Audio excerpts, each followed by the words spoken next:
नमस्कार। आप सभी का बहुत बहुत स्वागत है आयुर्वेद पर आधारित हमारे इस बेहद खास कार्यक्रम स्वस्थ विचार में। मैं हूं आपके साथ आपका साथी विकास। दर्शकों, स्वस्थ विचार कार्यक्रम एकमात्र ऐसा कार्यक्रम है जिसमें आपको आयुर्वेद से संबंधित जानकारी दी जाती है। आपके स्वास्थ्य, आपकी तंदुरुस्ती को आप कैसे बरकरार रख सकते हैं और कैसे आप अपने अनचाहे अनजाने रोगों को अपने शरीर से दूर रखने में कामयाब हो सकते हैं। बहुत कुछ नहीं करना, केवल घरेलू उपचारों के माध्यम से, छोटे छोटे नुस्खे जो दादी नानी के नुस्खे हैं, उन्हीं के माध्यम से हम अपना और अपने परिवार का ख्याल कैसे रख सकते हैं, इन्हीं सब विषयों पर हम इस कार्यक्रम में चर्चा करते हैं। और इस कार्यक्रम को हम आपके लिए लेकर आते हैं एक अभियान के तहत, ताकि आप सभी लोग स्वस्थ और निरोगी रहें। क्या है निरोगी रहने का मूल मंत्र, इस कार्यक्रम में बताया जाता है और इन सभी विषयों में हमारा मार्गदर्शन करते हैं जाने माने आयुर्वेद के ज्ञाता गायत्री सिद्ध पंडित श्री लक्ष्मण दास रतन भारद्वाज जी।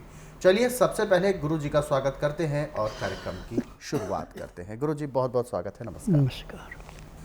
दर्शकों, गुरु जी का आगमन हो चुका है हमारे इस कार्यक्रम में और हम सभी तैयार हैं गुरु जी के श्रीमुख से कुछ ऐसे उपचार सुनने के लिए, कुछ ऐसे नुस्खे, कुछ ऐसी सलाह टिप्स सुनने के लिए जो हमारे जीवन में, आने वाले जीवन में, हमारे भविष्य में बहुत काम आने वाली है। क्योंकि आजकल के इस दौर में जहां हमारे सामने कई चुनौतियां हैं, प्रदूषण की है, दूषित जल, दूषित भोजन, हर चीज़ में मिलावट है, कोई भी चीज़ शुद्ध नहीं है, ऐसे में हमें सांस भी लेनी है, भोजन भी लेना है, जल भी ग्रहण करना है, लेकिन अपने आप को स्वस्थ रखते हुए। क्योंकि यदि हम स्वस्थ होंगे तभी हम अपने परिवार, अपने देश, अपने समाज का भला कर पाएंगे, अपने कर्तव्यों का निर्वहन कर पाएंगे। इसी कड़ी में हम इस कार्यक्रम में चर्चा करने जा रहे हैं आज के इस मुख्य विषय पर। इसलिए आप सभी से मैं गुजारिश भी करता हूं, कॉपी पेन लेकर आप जरूर बैठें जब भी आप इस कार्यक्रम को देखने बैठते हैं। तो चलिए शुरू करते हैं आज के नए विषय पर चर्चा।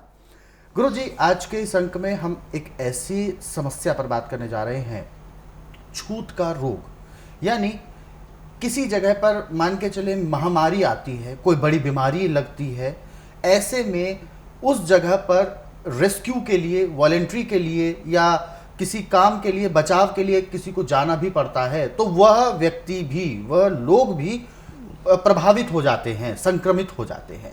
तो छूत का रोग जिस जगह पर है वहां पर व्यक्ति जाए, सहायता करे, लेकिन उसको कुछ भी ना हो। और सबसे पहले तो मैं यही जानना चाहूंगा, आखिर छूत के जो रोग होते हैं वो किस किस तरीके के होते हैं, कैसे फैलते हैं, क्या क्या उनके लक्षण होते हैं? देखिए, छूत का रोग जैसे प्लेग है, अच्छा, हैजा है जी, चिकनगुनिया है, जी, कई चीज़ें हैं ऐसी जो छुआछूत की हैं। जी, और ये रोग सांस के द्वारा फैल जाते हैं। अब मेडिकल साइंस में तो मुंह पे कपड़ा लेके तब जाते हैं, जी, परंतु स्वास्थ्य विचार में ऐसा कोई नियम नहीं है।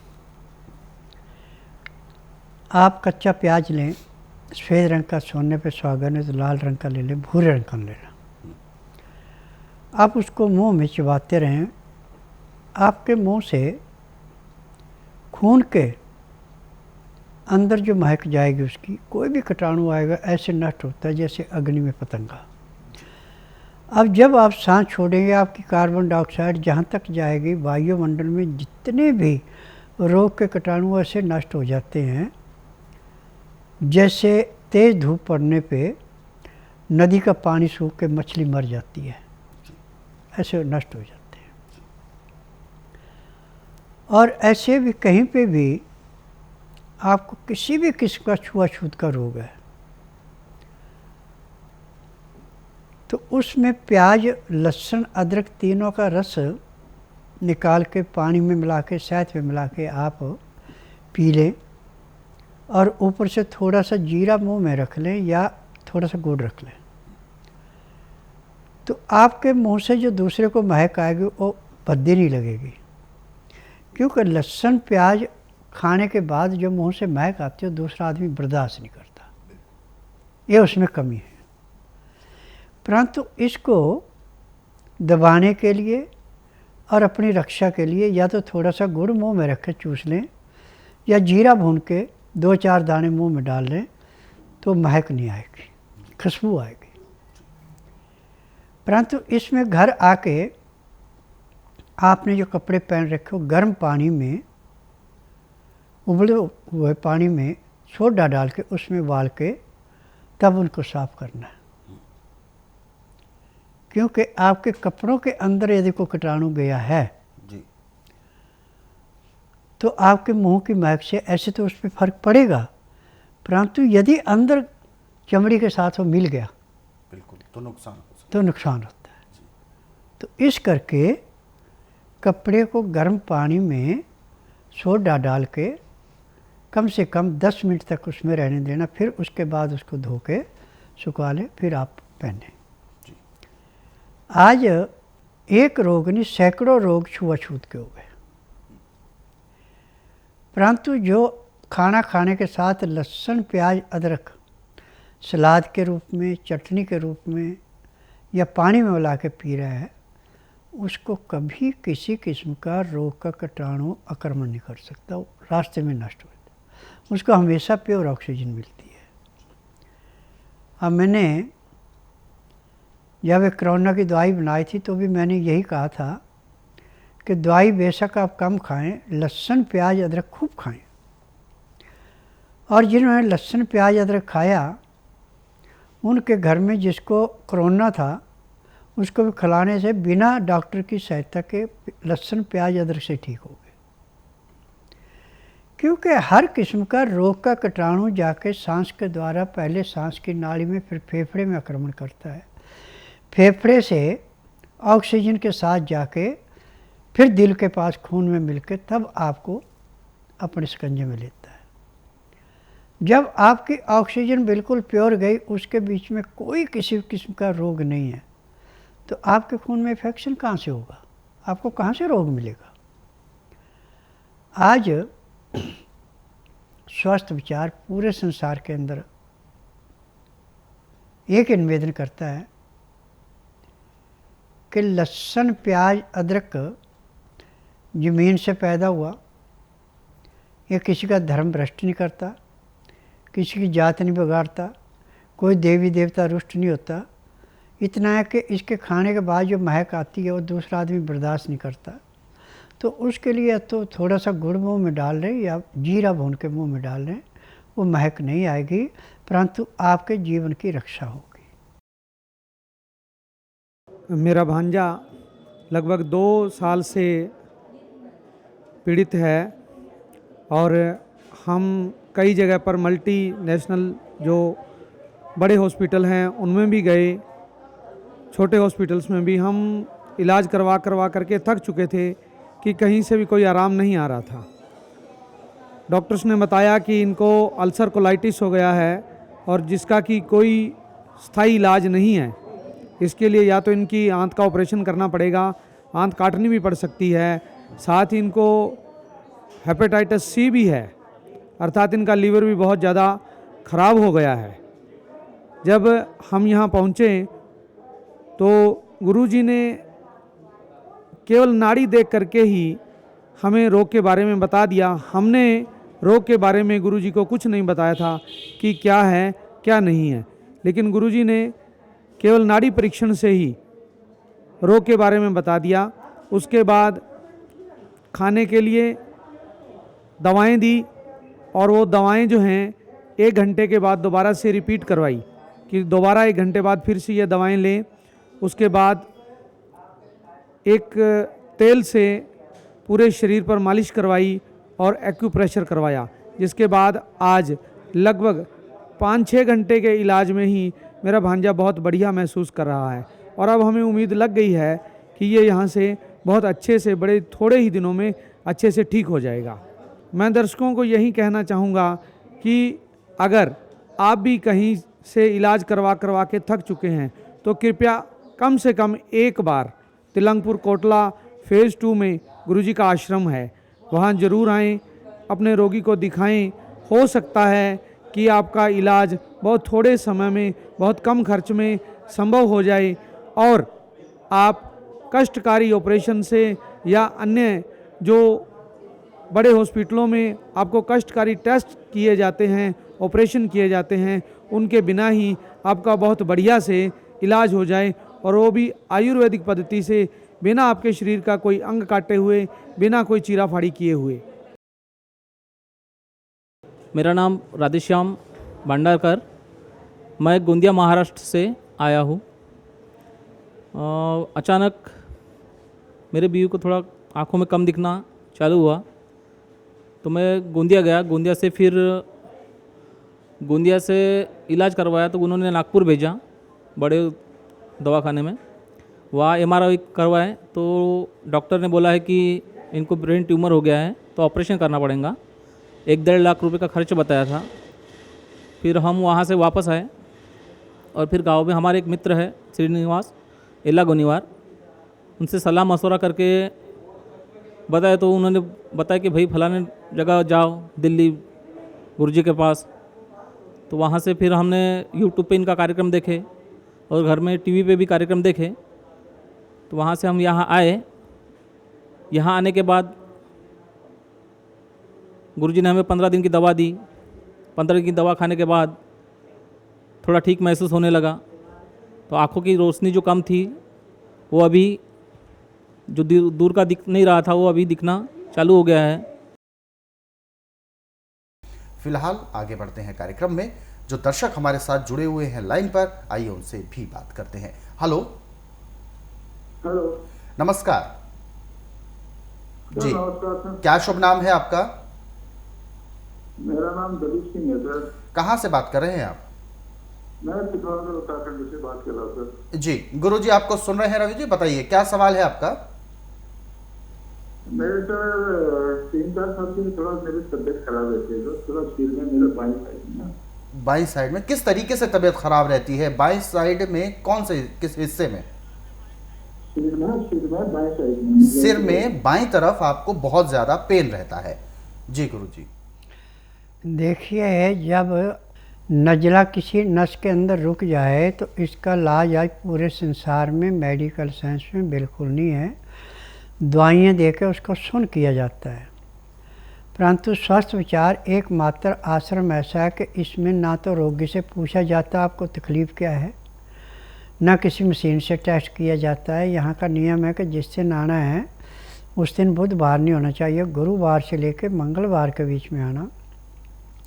जिस दिन आना उस दिन रात्रि 10 बजे तक खा पी के दातन कूड़ा करके बड़ी इलायची मुंह में रख के चूसते रहना। सुबह 9 से 10 के अंदर अपना नामकरण कराना। 10 से 12 में नाड़ी परीक्षण करता हूँ। नाड़ी परीक्षण में पैर के तलुए से सिर के बाल तक की MRI, CT scan, x-ray, ultrasound, ECG, sonography सब कुछ 5 सेकंड में हो जाती है। उसमें जो भी कमी शरीर के अंदर पाई जाती है दवाइयाँ दी जाती हैं। दवाइयाँ खाने की हैं, दवाइयाँ पीने की हैं, मालिश करने के तेल हैं, आँख में, नाक में, कान में डालने की दवाइयाँ हैं। जैसे ही आपके नाक में दवाई डाली जाएगी उसी टाइम 10 सेकंड के अंदर अंदर आपके सिर का भारीपन है, दर्द है, खिंचाव है, कोई भी समाप्त हो जाएगा। परंतु ये दवाई आपको दिन में 3 बार डालनी है, सुबह, दोपहर, शाम को। ये दवाई अलग है और 2 दवाइयाँ अलग हैं। यदि आपके नाक के अंदर मांस फूला है तो उसकी दवाई लग दी जाएगी, वो नाक लगती है दवाई। और ये जो सिर दर्द मिटाएगी ये दवाई लगती नहीं है। परंतु इसमें परहेज बहुत सकते हैं। ठंडा पानी नहीं पीना, चाय नहीं, कॉफ़ी नहीं, मीट नहीं, अंडा नहीं, मछली नहीं, तली हुई चीज़ें नहीं, आटा चोकर वाला, दालें छिलके वाली, सब्ज़ी छिलके वाली। यदि ये परहेज आप निभा लें तो जिस दिन आएंगे उसी दिन आपके रोग में 20% आराम मिल जाएगा। 15 दिन में आपको 50 से 60% आराम मिलेगा। 1 महीने में आपका रोग परमानेंट बंद हो जाएगा और दवाइयाँ भी बंद हो जाएंगी। बिल्कुल। तो गुरुजी ने बहुत अच्छी सलाह आपको दी है। कुछ दवाइयाँ आप जैसे रोगी जो आपके साथ स्थिति बनी हुई है, ऐसे रोगियों के लिए चुनिंदा कुछ औषधि उपचार बिल्कुल उपलब्ध है स्वस्थ विचार आश्रम में। हालांकि जैसा कि गुरुजी बताते हैं, रोग जब शुरुआती दौर का होता है, जब सामान्य रोग होता है, तो ऐसे में हम घरेलू उपचारों के माध्यम से उस रोग को बढ़ने से रोक सकते हैं और जड़ से समाप्त कर सकते हैं। लेकिन जब रोग बढ़ जाता है, हम समय पर ध्यान नहीं दे पाते हैं, नज़रअंदाज करते हैं, तो ऐसी स्थिति में कहीं ना कहीं हमारे साथ समस्या बनती है। रोग गहरा होता जाता है और उसमें खास तौर पर उपचार काम नहीं करते हैं। ऐसे में औषधियाँ, जड़ी बूटियाँ ही उस उपचार में काम करती हैं, जड़ से रोग को समाप्त करती हैं। तो उसके लिए स्वस्थ विचार आश्रम में हर प्रकार का उपचार उपलब्ध है। जैसा कि गुरुजी ने बताया, आप सुबह 9 बजे स्वस्थ विचार आश्रम आए। आने से पहले 12 घंटे आपका पेट खाली होना चाहिए और ऐसी सामान्य बातें जो आपको ध्यान रखनी है, जो नियम बताए हैं उनका पालन करना है, वो सारी चीज़ें आप विस्तार से यदि जानना चाहें तो स्वस्थ विचार आश्रम के हेल्पलाइन नंबर्स आपकी टीवी स्क्रीन पर है। सुबह 10 बजे से लेकर शाम 5 बजे के बीच में आप कॉल कर सकते हैं। फिलहाल आगे बढ़ते हैं कार्यक्रम में। जो अगले दर्शक हमारे साथ हैं लाइन पर, आइए उनसे बात कर लेते हैं। हेलो हेलो जी, नमस्कार। नमस्कार जी। क्या शुभ नाम है आपका? हाँ, उसका नाम लक्ष्मण दड़मणि है जी। लक्ष्मण जी, अपना सवाल पूछें, गुरुजी सुन रहे हैं आपको। बताइए क्या प्रश्न है आपका? एक को क्या हो गया, कैंसर हो गया जी उसको, लक्ष्मण दड़मणि को जी। कैंसर हुआ जी। कहाँ कैंसर हुआ है, किस अंग में? पेट में। कब से ये कैंसर के जो सिम्टम्स है कब से हैं? इनको कम से कम 2 साल से हो गया। 2 साल गुरुजी हो चुके हैं पेट का कैंसर इनके। देखिए, कैंसर कहीं भी है, इसमें पूरे संसार में मेडिकल साइंस में तो इसकी दवाई है नहीं, चाहे वो कीमो करें चाहे ऑपरेशन करें, जो मर्जी करें। परंतु स्वस्थ विचार एकमात्र ऐसा आश्रम है कि इसमें कैंसर को भी ऐसे समाप्त किया जाता है जैसे कूड़े करकट के ढेर को माचिस की तिल्ली जला के समाप्त करती है। कैंसर 90% तक होगा तो जिस दिन आएंगे उसी दिन आपको 10% आराम मिलेगा। 15 दिन की दवाई से आपको 40 से 50% आराम मिलेगा। 1.5-2 महीने में आपका कैंसर बिल्कुल समाप्त हो जाएगा। चाहे खून के अंदर कैंसर है, चाहे आंत के अंदर कैंसर है, चाहे गुर्दे के अंदर कैंसर है, चाहे लीवर के अंदर कैंसर है, चाहे दिल के अंदर कैंसर है, हर जगह का कैंसर यहाँ पे ऐसे समाप्त किया जाता है जड़ी बूटियों से जैसे कूड़े करकट के ढेर को माचिस की तिल्ली जला के समाप्त करती है। परंतु यहाँ आने का नियम है कि जिस दिन आना उस दिन बुधवार नहीं होना चाहिए, गुरुवार से लेकर मंगलवार के बीच में आए। जिस दिन आना उस दिन रात्रि 10 बजे तक खा पी के दातन कूड़ा करके बड़ी इलायची मुंह में रख के चूसते रहें। सुबह 9 से 10 के अंदर अपना नामकरण करवाएं। 10 से 12 में नाड़ी परीक्षण करता हूँ। नाड़ी परीक्षण में पैर के तलुए से सिर के बाल तक की MRI, CT scan, x-ray, ultrasound, ECG, sonography सब कुछ 5 सेकंड में हो जाती है। उसमें जो भी कमी शरीर के अंदर पाई जाती है दवाइयाँ दी जाती हैं। दवाइयाँ खाने की हैं, दवाइयाँ पीने की हैं, मालिश करने के तेल हैं, आँख में, नाक में, कान में डालने की दवाइयाँ हैं। यदि दवाइयाँ नियम से लेते हैं, परहेज करते हैं, तो जिस दिन आप आश्रम में आएंगे उसी दिन आपको कम से कम 10% आराम तो जरूर मिलेगा। बिल्कुल। तो आपके साथ जो भी समस्या बनी हुई है वो बिल्कुल ठीक हो सकती है। हालांकि कैंसर जैसा रोग जब भी होता है तो कहीं ना कहीं रोगी निराश हो जाता है, क्योंकि कई जगह से उपचार कराया जाता है, सलाह ली जाती है, तरह तरह के एक्सपेरिमेंट्स किए जाते हैं, लेकिन वो नाकाफ़ी साबित होते हैं। और ऐसे में अंततः एक ही ऑप्शन होता है एलोपैथ में, ऑपरेशन किया जाए या कीमो किया जाए। इस तरीके की चीज़ों से बचने के लिए आप कैंसर जैसी समस्या को भी जड़ से दूर कर सकते हैं स्वस्थ विचार आश्रम में। और आप अकेले ऐसे रोगी नहीं हैं, ऐसे कई अनगिनत रोगी अपने रोगों को इस कार्यक्रम के माध्यम से देखकर स्वस्थ विचार आश्रम आए हैं। अपने कैंसर जैसी बड़ी घातक समस्या को भी जड़ से दूर कर चुके हैं। ऐसे तमाम रोगियों के अनुभव आप देखना और सुनना चाहते हैं तो स्वस्थ विचार आश्रम के हेल्पलाइन जो नंबर है उस पर कॉल भी कर सकते हैं जानकारी के लिए। और यदि ऐसे रोगियों के अनुभव आप देखना और सुनना चाहते हैं तो यूट्यूब के जरिए देख सकते हैं। हमारा यूट्यूब चैनल है स्वस्थ विचार सेहत की बात। इस यूट्यूब चैनल को आप सर्च करें, सब्सक्राइब करें और इन कार्यक्रमों को ज़रूरतमंदों तक शेयर ज़रूर करें। स्वस्थ विचार आश्रम आने से पहले कुछ नियम हैं, उनको आपको जानना बहुत ज़रूरी है। 12 घंटे रोगी का पेट खाली होना चाहिए। रोगी के साथ एक सहयोगी अवश्य आए। ऐसी तमाम छोटी छोटी जानकारियां आप हासिल कर सकते हैं हेल्पलाइन नंबर्स पर कॉल करके। आगे बढ़ते हैं कार्यक्रम में। गुरुजी, जैसा कि हमारे साथ अभी दर्शक जुड़े थे, लक्ष्मण जी जो रोगी का उन्होंने नाम बताया, कैंसर। हालांकि कैंसर जानलेवा रोग है, बहुत घातक रोग है। हम कैंसर के बारे में ही मैं आपसे जानना चाहूँगा। कितने दिन में ऐसा अनुमान होता है, कितने दिन में कैंसर का रोगी ठीक हो पाता है, जो अब तक जितने भी रोगी आए होंगे स्वस्थ विचार आश्रम में? देखिए, मेरे पास कैंसर का रोगी 1.5 महीने से लेकर 3 महीने के अंदर पूर्ण रूप से स्वस्थ हुआ, जिसका 90% तक भी कैंसर था जी और टीवी के माध्यम से बहुतों के इंटरव्यू हुए। बिल्कुल। अब एक तो कैंसर का मरीज यहाँ से दिल्ली से प्रीतमपुरा से आया था, सुरेंद्र। उसका राजीव गांधी हॉस्पिटल वालों ने बाएं फेफड़ा पूरा काट दिया था, दाएं फेफड़ा आधा था और उसमें नाली लगा के पानी निकालने का सिस्टम बना रखा था, जिसमें 1 घंटे में 2 लीटर का पानी निकलता था। जिस दिन आया वो, उस दिन तो उससे चला नहीं जाता, बोला नहीं जाता था। नाड़ी परीक्षण के बाद दवाई दी, उसको जो नियम बताए किए उसने। दूसरे दिन उसका पानी कम हो गया और बोलने में भी उसको थोड़ी राहत मिली। 8 दिन में पानी आना टोटली बंद हो गया। आज वो पूर्ण रूप से स्वस्थ है और निकल पॉक्सी फैक्ट्री भी चला रहा है और गाड़ी भी अपने आप चला रहा है। आधे फेफड़े के ऊपर उसको जीवन दान मिला है। जी, तो दर्शकों, जहां एक और डॉक्टर्स के द्वारा अंग को बिल्कुल आधा कर दिया गया, कैंसर का उसमें ऑपरेशन करके उसको काट दिया गया और उस पर भी व्यक्ति जीवित है और सकुशल तरीके से अपने जीवन को निर्वाह कर रहा है, तो यानी ये चमत्कार से कम नहीं है। लेकिन गुरुजी हमेशा एक बात बोलते हैं कि कोई चमत्कार नहीं है उनका, केवल औषधि, जड़ी बूटी और स्वस्थ विचार आश्रम का ही चमत्कार होता है कि यहाँ पर हर वो औषधियाँ प्रयोग में लेकर आई जाती हैं जो ग्रंथों में निहित होती हैं। तो ऐसे में उन औषधियों के माध्यम से उपचार किया जाता है, जिससे व्यक्ति 100% अपने रोग को जड़ से समाप्त कर पाता है।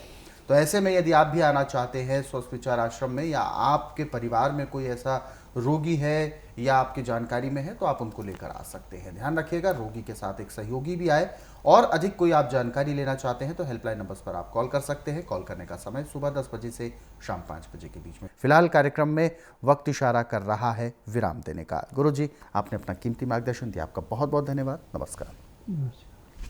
दर्शकों, आज के इस विशेष कार्यक्रम में बस इतना ही। आप सभी लोग स्वस्थ रहें, निरोगी रहें, इन्हीं शुभकामनाओं के साथ हम आपसे लेंगे इजाजत। अगले अंक में आपसे फिर होगी मुलाकात एक नए विषय के साथ। तब तक के लिए मुझे दीजिए आज्ञा। नमस्कार।